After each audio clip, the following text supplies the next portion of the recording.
Tanya apa materinya? Nggak tahu. Kita harapan kita semua ya, kalau udah pendidikan yang berkualitas. Tanya pendidikan karakter terhadap siswa-siswa seperti memadik, menikah gitu, kayak teknologinya.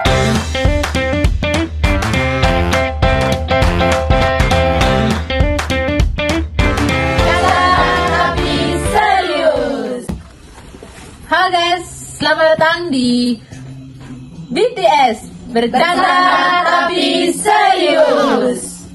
Guys, jadi hari ini kita akan podcast sedikit ya tentang pendidikan. Judulnya yaitu kondisi pendidikan di Indonesia. Nah, saya di sini sudah bersama dengan narasumber kita hari ini. Perkenalkan, saya sendiri sebagai host. Saya Ayu Dian dan di sebelah saya Dan saya Orinera. Halo, saya Hadiani, sebelah saya. Hai, saya Niwen Julianita. Halo guys, saya Chandra. Dan saya terakhir Astrini. Baik, nah jadi kan di podcast kita kali ini kita akan sedikit membahas tentang kondisi pendidikan di Indonesia. Jadi kualitas pendidikan di Indonesia itu masih sangat rendah. Apa benar? Di Indonesia sendiri kan pendidikan itu kan penting ya. Dan banyak sumber yang mengatakan bahwa pendidikan di Indonesia itu rendah. Jadi kita akan tanyakan sedikit pada narasumber kita siang ini, sore ya, tentang pendapat kalian. Bagaimana sih kualitas pendidikan Indonesia menurut pendapat kalian masing-masing ya? Yuk, siapa yang mau memberikan pendapat? Kalau menurut saya ya, pendidikan di Indonesia itu belum bisa dibilang maksimal, atau bisa dibilang itu belum belum berkualitas gitu ya, karena banyak masalah yang melatar belakangi pendidikan di Indonesia gitu. Ada salah satunya itu adalah fasilitas yang belum merata, terus tenaga kerja yang betul. Kayak kasus pernah yang saya alami gitu kan, saya sekolah di negeri kan, jadi sekolah negeri bos. Ya, jadi pastilah banyak infrastruktur yang belum selesai gitu di sekolah saya. Terus sekolah lain mungkin udah pakai AC, tapi di kelas saya nggak pernah pakai AC gitu kan. Nah, terus ada guru juga yang bukan di ahlinya itu yang ngajarin. Misalnya kayak di kelas A dia ahlinya tuh guru PKN, tapi di kelas B ngajarnya di guru IPS gitu. Jadi ya itu udah salah satunya. Berarti tentang infrastruktur ya, lebih fokusnya ke infrastruktur. Bener. Di sekolah lain sudah ada AC, di sekolahnya dia belum ada AC. Ayo, bagaimana ini AC-nya? Baik, yang lain bagaimana? Menurut saya juga di bidang ekonomi ya, karena kadang kan ada yang kekurangan di rumahnya, membuat terhambatnya pendidikan dan tidak bisa melanjutkan pendidikan seperti itu. Berarti permasalahan ekonomi biaya ya? Ya, biaya. Lagi, yang lain bagaimana? Nah, di sini untuk pendapat saya yaitu ada sih segi positif dan segi negatifnya. Kalau segi positifnya sih adanya meluncurnya berbagai program untuk meningkatkan kualitas guru seperti program sertifikasi guru dan pelatihan profesional. Dan di sini juga ada segi negatifnya yaitu salah satunya adalah kurangnya pendidikan karakter terhadap siswa. Itu aja sih menurut saya. Berarti minusnya di pendidikan karakter. Ya. Kemudian tadi apa tentang adanya luncuran program-program. Ya, program. Berarti adaptasi terhadap program-program juga kan. Ya. Yang lain bagaimana? Jadi menurut saya tuh kualitas pendidikan di Indonesia itu masih terbilang rendah gitu, dimana masih banyak pembagian pendidikan yang belum merata, dimana seperti daerah perkotaan dengan daerah terpencil masih banyak perbedaan di antara kedua daerah ini, seperti akses transportasi. Mungkin yang di daerah terpencil kebanyakan mereka mengenyam pendidikan itu dengan jalan kaki. Nah, dimana kalau mereka sudah berjalan kaki dengan jarak tempuh yang dibilang lumayan jauh gitu, itu akan membuat mereka itu akan kelelahan jalan ya, sampai sekolah jadinya tidak fokus, tidak fokus gitu. Jadi jadi tidak efektif gitu. Sedangkan di kota besar kan sudah ada angkutan umum gitu, transportasi sudah berjalan bagus gitu. Jadi di situ masih terbilang pendidikannya ini belum merata. Berarti adanya kesenjangan ya, kesenjangan sosial antara anak di daerah perkotaan kemudian di daerah perdesaan. Bisa dilihat dari aksesnya.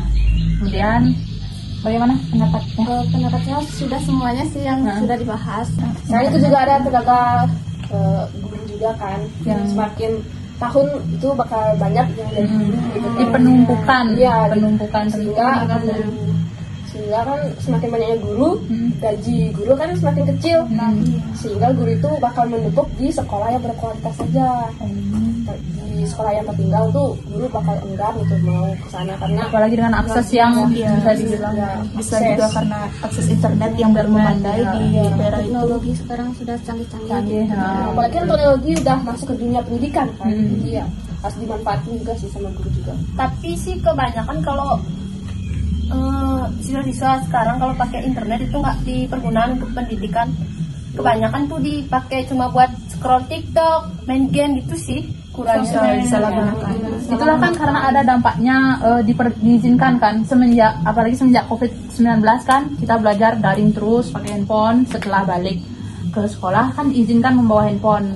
Nah, saya juga dengar dari baca artikel kalau misalkan Pak Prabowo itu bakal stop, jadi tidak mengizinkan anak-anak itu membawa handphone. Saya sempat baca itu di internet, katanya sih seperti itu. Entah itu programnya jalan atau tidak, saya kurang tahu, tapi yang pastinya banyak dapat protesan. Kemudian kan tadi kan sudah berpendapat ya, banyak sekali keluhan tentang pendidikan di Indonesia. Jadi kita ambil kesimpulan bahwa pendidikan di Indonesia itu masih bisa dibilang masih rendah ya, dibandingkan dengan negara-negara maju lainnya. Seperti negara tetangga ya kayak Singapura, itu pendidikan tuh masih lebih maju mereka. Jauh Indonesia tertinggal. Ya, tertinggal urutan beberapa itu dari belakang lah pastinya pokoknya. Tapi kalau misalkan kita mau berkontribusi lebih, bekerja sama antara entah itu pihak guru ataupun pemerintah kolaborasi sendiri, kolab lah ceritanya, pasti bisa membangun pendidikan yang lebih bagus lagi kan, dibandingkan lebih maju, mengikuti perkembangan zaman. Dan ya begitulah kondisi pendidikan kita di Indonesia sendiri, dan juga permasalahan sistem pendidikan yang pasti. Jadi kita akan masuk ke yang lebih serius ya. Bercandanya sudah sedikit, sekarang masuk ke yang lebih serius lagi. Jadi di era globalisasi ini ya, yang namanya perkembangan zaman itu pasti akan selalu ada. Banyak sekali perkembangan zaman, mulai dari perkembangan di bidang sosial, budaya, ekonomi, dan salah satunya itu pendidikan. Salah satu bidang yang merasakan yang namanya perkembangan teknologi, perkembangan internet, kemajuan iptek itu akan sangat terasa sekali di dunia pendidikan. Buktinya kan dengan meluncurnya program-program baru seperti sekarang kan. Nah di Indonesia sendiri itu perkembangan pendidikan masih dikatakan kurang dan rendah, terutama di minat baca, literasi anak muda sekarang sangat kurang menurut saya ya. Jadi menurut kalian nih, apa benar kalau literasi anak muda itu rendah di Indonesia? Bagaimana menurut kalian? Menurut aku boleh benar sih, karena yang aku riset di artikel gitu, UNESCO pernah menyebutkan kalau Indonesia itu urutan kedua dari bawah soal literasi dunia. Artinya minat baca sangat rendah. Betul. Itu menurut data UNESCO. Minat baca masyarakat Indonesia itu sangat memprihatinkan, hanya 0,001%. Yang artinya 1000 orang Indonesia cuma 1 orang yang rajin membaca. Dengan ini kondisinya, siswa Indonesia, UNESCO itu menyatakan kalau Indonesia itu minat bacanya itu masih rendah. Betul, sangat-sangat rendah ya.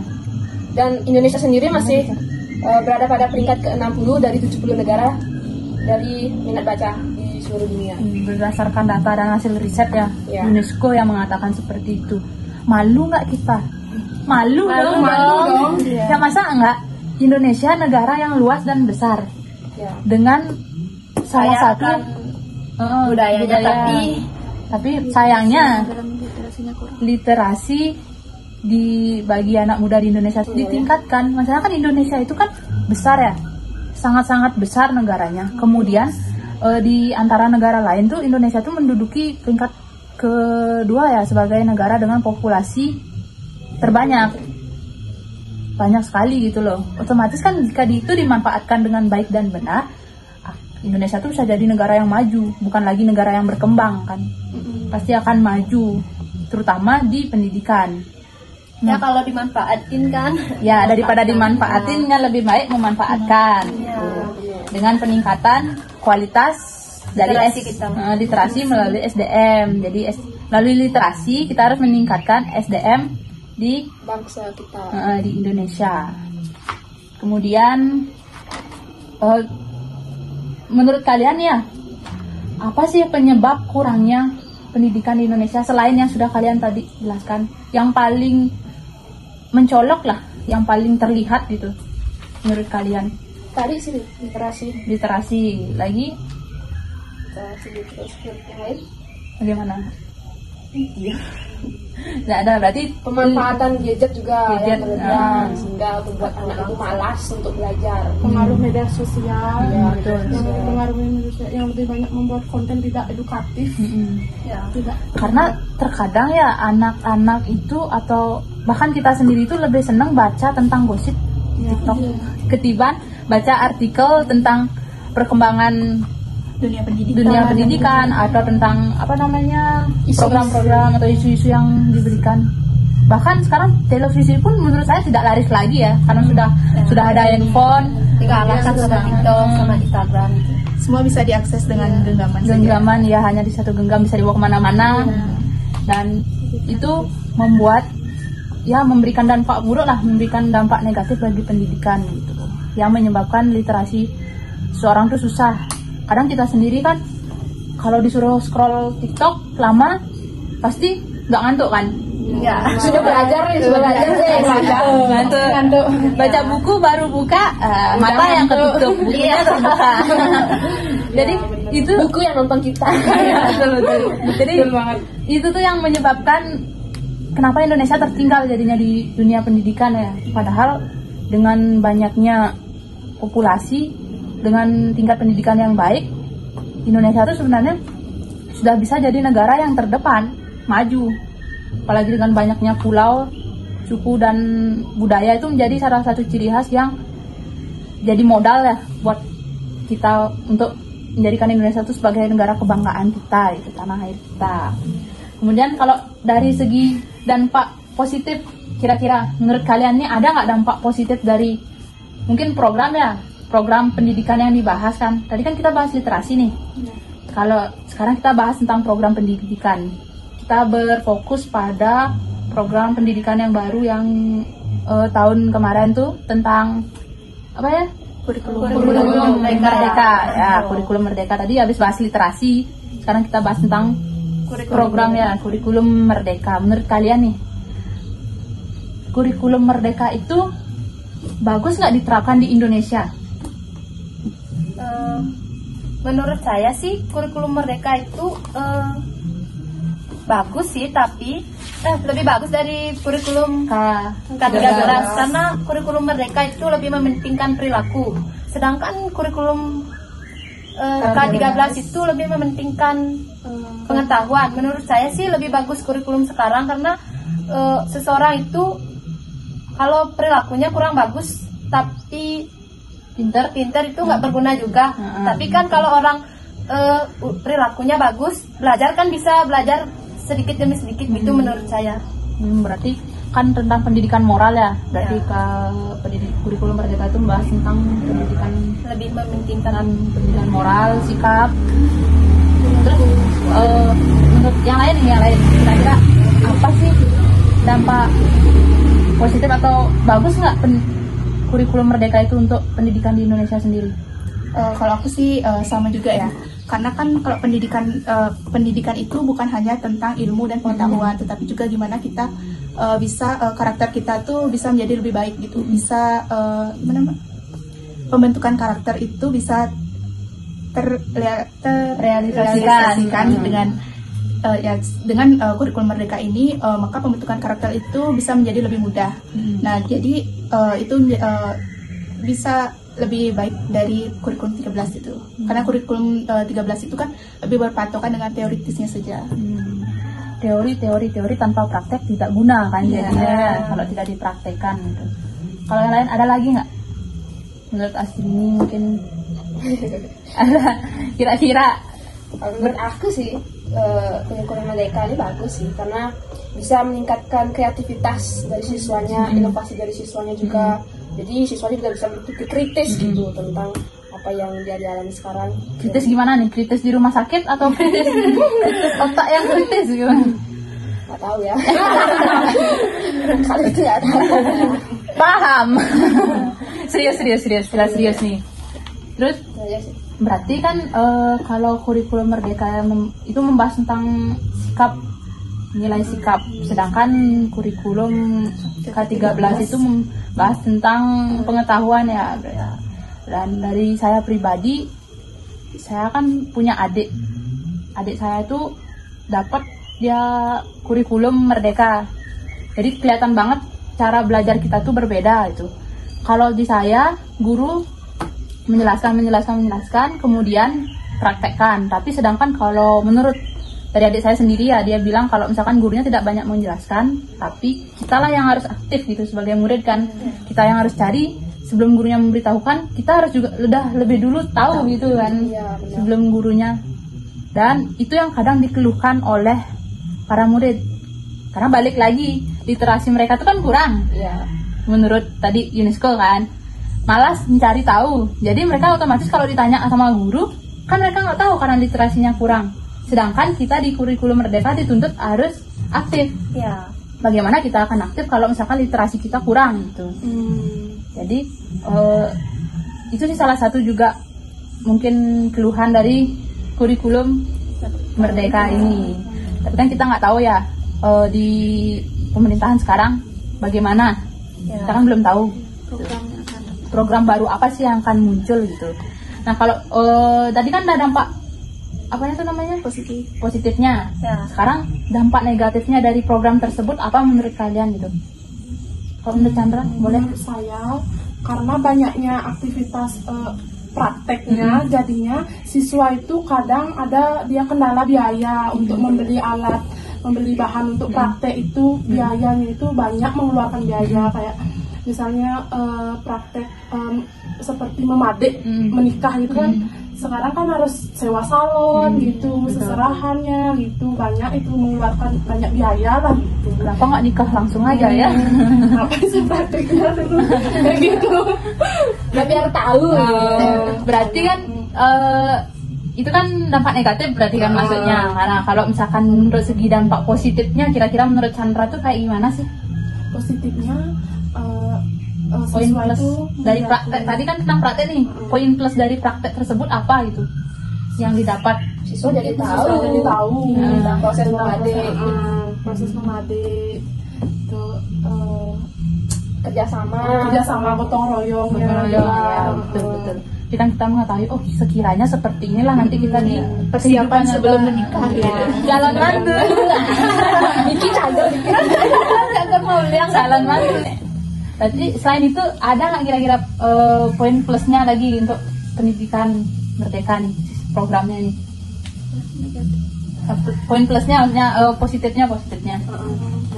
Banyak sih sebenarnya, banyak poin positifnya. Tapi kita karena gelap mata mungkin ya, kita melihatnya belum pengalaman juga. Ya kita kan karena kan kita yang dijajah paling terakhir. Betul, kita angkatan belum merdeka. Kita kan angkatan 2024 kan penutup ya, K13, kurikulum 13. Tapi ini kan menurut pengalaman dari orang lain yang punya adik, yang punya saudara gitu. Seperti itulah pengalamannya tentang kurikulum yang diterapkan di Indonesia. Dan saya baca artikel sedikit itu ada katanya kurikulum Merdeka itu diambil dari negara lain atau bagaimana. Kita Menteri Pendidikan kita yang lalu itu menerapkan sistem dari luar dia. Jadi mengadopsi lah ceritanya, tapi disesuaikan. Tapi menurut saya ya nggak cocok dengan kultur kita di Indonesia ya. Nggak cocok kalau misalkan mengadopsi atau menerapkan ini dari luar. Dan bagus nggak menurut kalian itu kalau kita menerapkan sistem belajar orang luar di Indonesia? Kayak Cina itu kan belajarnya berjam-jam ya, kita belajar 3 jam aja satu mapel di kelas udah lelah banget kan, udah ngantuk pasti. Keluar udah kayak ODGJ mungkin ya. Kalau ditanya apa materinya, nggak Nggak tahu. Masuk kanan luar kiri. Numpang lewat. Nah, bercanda tapi serius. Menurut kalian gimana nih? Bagus nggak kira-kira kalau mengadopsi sistem belajar dari luar itu gimana? Sebenarnya sih kalau mengadopsi mengadopsi sistem belajar dari sistem luar. belajar dari luar itu bagus kalau kita pilih dengan baik. Dimana kita juga harus menyesuaikan dengan karakter kita, harus tahu gimana sih pendidik di Indonesia itu bisa dikolaborasikan sehingga menciptakan kreasi yang baru. Jadi tidak semata-mata memilah dari luar. Jadi tidak langsung datang gujuk-gujuk. Ya, gitu. Fotokopi, copy paste berarti ya. Harus dipilah-pilah. Disesuaikan dengan budaya kita ya. Karena kan tidak mungkin kita sekali digebrak langsung jalan itu programnya kan nggak mungkin. Keluhan tuh pasti banyak. Terkadang hal tersebut yang membuat anak-anak itu jadi malah malas belajar. Udah kurikulumnya susah, literasinya pula, makin malas lah mereka. Dan kadang pembelajaran dibebankan gitu kepada murid gitu. Dipaksa gitu kita harus bisa di segala bidang. Apalagi kan saya juga dapat bukan bocoran sih, kayak keluhan dari salah satu tetangga bilang katanya waktu TK, saya nggak tahu ini ya benar atau nggak, waktu TK itu TK sekarang ya itu tidak dipaksa muridnya untuk belajar, jadi ya terserah muridnya, kalau emang ingin belajar ya belajar, jika tidak ya tidak gitu. Tapi saat mereka masuk ke SD harus sudah bisa baca. Jadi kan orang tua bingung, anaknya nggak mau belajar tapi di SD harus sudah bisa baca, sedangkan tidak diajarkan. Kalau kita di TK dulu kan nulis satu buku harus full A, B, harus bisa. Sedangkan yang sekarang itu kan tidak, jadi ngikutin suasana hati ya, Jadi lebih santai gitu ya. lebih santai, slow, nyampe di kelas 1 digas.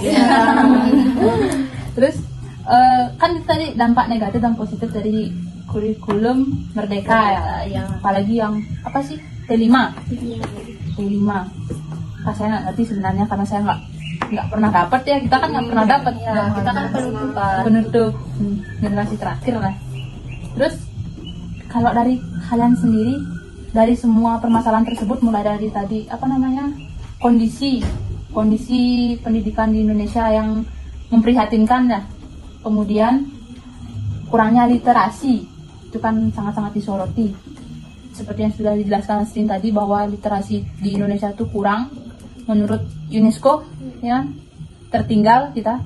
Kemudian ada program pendidikan kurikulum merdeka. Nah, dari ketiga topik yang tadi kita bahas tuh, kira-kira ada nggak solusi untuk menangani hal tersebut? Kalau dari aku sih mindset ya, Mindset bos. dari mindset smart people. Smart Jadi people. ya itu sih dari kecil dulu penyakit dari rasa malas itu harus dihilangkan gitu. Pokoknya dari mindset kita, kalau kita ingin berubah, kita ingin maju ya harus belajar. Betul. Jangan cuma hanya ngomong-ngomong tapi nggak ada gitu. Bentar tapi ya sampai gini ya. Saya itu mindsetnya rendah berarti saya. Jadi ya mindset pertama sih kalau menurut aku ya. Kalau yang lain bagaimana? Selain itu juga dari kualitas guru mungkin harus ditingkatkan juga kan. Dimana kalau kita ingin mencari generasi muda yang cerdas, yang unggul, maka gurunya itu terlebih dahulu harus dicerdaskan. Jadi harus ada pelatihan bagi guru juga untuk dimana nantinya mendidik anak-anak itu bisa menjadi lebih kreatif dan pastinya bisa menjadi pendidikan yang berkualitas lagi. Contohnya pelatihan untuk guru tuh kayak gimana sih? Misalnya mengadakan workshop itu kan jadi guru itu bisa belajar dulu bagaimana mendidik seorang peserta didiknya dan menyesuaikan dengan kurikulum yang berlaku itu. Jadi setelah itu jadi bisa gimana namanya? Bisa menghasilkan guru yang berkualitas, terakreditasi lah. Ada lagi? Silakan. Di sini menurut saya itu perlunya ada peningkatan program beasiswa supaya semua itu bisa menuntut ilmu. Enggak yang misalnya kan ada yang mampu, ada yang enggak, itu kan biar sama-sama bisa gitu. Oh, berarti beasiswa ya. Untuk beasiswanya nih kira-kira untuk yang pintar atau yang kurang mampu kira-kira? Lebih bagusnya gitu. Lebih bagusnya sih yang kurang mampu kan, kalau yang pintar kalau misalnya mampu kan bisa gitu. Tapi kan ada juga pintar tapi dia nggak mampu. Oh, kalau gitu menurut gininya sih, menurut tapi kan di Indonesia udah ada beasiswa bagi program PIP itu kan ya ada terjalan juga itu untuk yang kurang mampu juga. Terus ada juga sekolah-sekolah yang menerima beasiswa dari prestasi. Nah, jadi sudah sedikit programnya sudah sedikit terjalan lagi. Berarti ya contohnya beasiswa DIVA ya. Ya. DIVA untuk anak berprestasi. Terus ada lagi nggak solusi selain itu? Tadi kan Astrid itu tentang mindset, kemudian Juli itu tentang peningkatan program beasiswa. Terus fasilitas. Kurangnya fasilitas itu bisa siswa itu kurang yang memanfaatkan fasilitasnya kayak teknologinya gitu. Kalau sekarang kan masa-masa teknologinya itu banyak canggihnya. Itu sih fasilitasnya. Kalau untuk teknologi ya bagaimana sih? Ada nggak solusinya? Sebenarnya kan tadi kan ada kesenjangan ya, membahas tentang kesenjangan antara sekolah di kota dan di desa. Terus gimana sih solusinya agar semua rata mendapatkan fasilitas teknologi itu loh, terutama menurut kalian? Dari pemerintah Pemerintah. Ini kan Tidak memandang di kota aja, di desa harus bisa gitu. berarti kan Harus disamaratakan ya, juga. kerjasama ya antar pemerintah gitu. Tidak pandangan di kotanya Ya, saja. betul. Jadi kan kalau misalkan kita bahas tentang masalah internet, teknologi itu pasti akan panjang lebar dan luas sekali ya gitu. Berarti kan ya poinnya di sana, kurangnya akses teknologi atau internet ke pelosok-pelosok gitu kan. Nah, kemudian kan tadi kan dari solusi tersebut tuh kira-kira besar nggak pengaruhnya kalau misalkan itu dirubah? Artinya program pendidikannya itu dibuat seperti program di luar, kemudian akses transportasi, internet transportasi, kemudian internet, fasilitas itu diperbaiki dan diperluas. Kira-kira ya perkirakan lah gitu, apa sih yang bakal benefit yang didapat Indonesia dari Itu sih semua? udah menjadi harapan kita semua ya. Kalau udah pendidikan yang berkualitas gitu, bisa dari masalah itu jika sudah solusinya ada gitu. Jadi kan Indonesia itu bisa menjadi negara yang maju, dimana juga bisa menjadi negara yang unggul, juga bisa menjadi pusat dari pendidikan, dimana mungkin dari orang luar bisa mencari pendidikan bisa datang ke Indonesia gitu, bukan kita yang keluar. mencari jalan keluar gitu. Karena kan banyak juga yang bersekolah di luar negeri, yang mengejar pendidikan di luar negeri. Tapi kan kalau misalkan kita mengejar pendidikan di luar negeri, kan ujung-ujungnya akan kerja di Indonesia juga kan balik. Jadi membawa manfaat. Kenapa harus keluar negeri? Kita bersekolah bagus-bagus. Kenapa kan yang tidak di Indonesia aja ditingkatkan kan gitu? Kemudian selain membahas hal tersebut kan selain pendidikan formal ya, kita membahas sedikit tentang pendidikan formal dan non formal gitu kan, karena kan pendidikan yang kita tahu tentang fasilitas kayak gitu yang kita bahas tadi itu kan mengacu pada pendidikan formal di sekolah gitu. Sedangkan kan ada tuh juga pendidikan non formal atau kayak privat lah. Privat di rumah tuh bagus nggak sih privat di rumah itu kira-kira menurut kalian tuh dibandingkan dengan pendidikan formal bersekolah? Sebenarnya bagus, tapi kan 50-50 sih Iya. ya. 50-50. Harus ada kolaborasi gitu ya. di sisi lain kan kita harus ada ijazah kan, harus misalnya kerja tuh pasti lebih pentingnya ijazahnya gitu. Kalau kayak privat itu kan nggak dapat kayak palingan kayak piagam aja sih. Tapi kan kalau misalkan kita privat tuh kan kita bakal lebih fokus ya. Satu guru mengajar satu anak tatap-tatapan. Tapi kan gini nggak punya Temen ya, jadi nilai sosialnya kurang. Sedangkan kita kan di kurikulum Merdeka kan mementingkan apa namanya nilai moral dan sosial kita kan, berbaur, beradaptasi gitu. Terutama nanti setelah kerja gitu kan. Selain itu juga biayanya pasti lebih mahal. Iya betul. Apalagi tadi Chandra bahas tentang ekonomi terus nih, kerja keras nih, kerja keras. Semangat bekerja Chandra. Banting tulang apa banting otak? Banting keduanya. Mending apa sih? Sebenarnya kan dari apa namanya tadi podcast kita tadi membahas tentang pendidikan. Jadi kan bisa disimpulkan sedikit bahwa tentang apa namanya kondisi pendidikan di Indonesia itu berarti menurut kalian kurang. Ya, Bukannya jelek tapi kurang ditingkatkan. Kondisi di pendidikan di Indonesia itu masih terbilang rendah. Kemudian tadi masalah juga literasi kita masih tertinggal. Kemudian kemajuan teknologi yang hanya merata di satu titik saja, tidak merata ke tempat lain. Kemudian ada masalah ekonomi juga.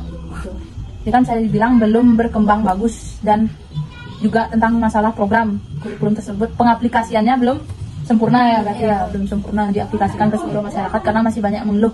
Terutama yang mengeluhnya itu anak mudanya, bukan hanya orang tuanya, tapi terutama yang mengalami yang menjalankan itu mengeluh. Kemudian selain itu juga adanya dampak positif dan negatifnya. Lalu solusinya yang bisa diberikan untuk mengatasi permasalahan tersebut gitu. Jadi kan harapan kita semua ya, semoga pendidikan Indonesia itu lebih maju lagi. Anak-anak bangsa itu kan bisa lebih cerdas lagi.